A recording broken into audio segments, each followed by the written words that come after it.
in 1984, as part of the deregulation swindle pushed by the Reagan administration and some members of Congress, the government withdrew its rate protection for cable TV consumers.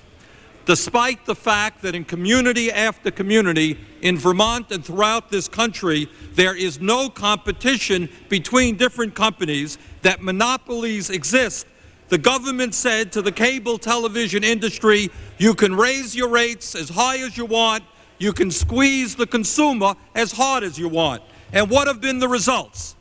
The General Accounting Office determined that cable TV rates on the national level increased 61% from November 1986 to April 91, and in recent years, cable TV rates have gone up even faster. They're going up off the wall.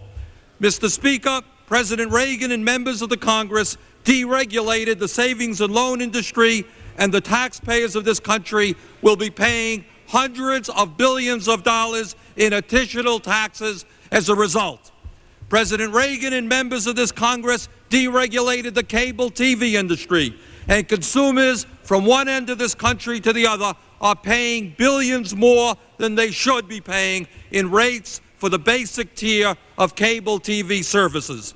Mr. Speaker, it is not acceptable to me that in my own state of Vermont, according to the National Association of Broadcasters, rates for similar channel offerings since 1986 have gone up by 58% in Bennington, 123% in Montpelier, 110% in St. Johnsbury, 34% in Burlington, and 34% in Rutland.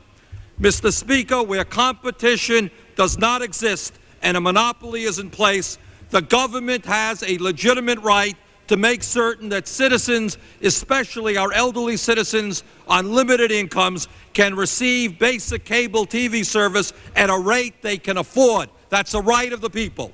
Mr. Speaker, last year I held hearings in Vermont on this issue, and in my view, the people of Vermont, the people of America, want regulatory protection. They want some control on the escalating cost of basic rates for cable TV, and this legislation begins the process. I urge support for the rule and support for the entire legislation. I yield back the balance of my time. Gentleman yields back the balance of his time. The gentleman from New York.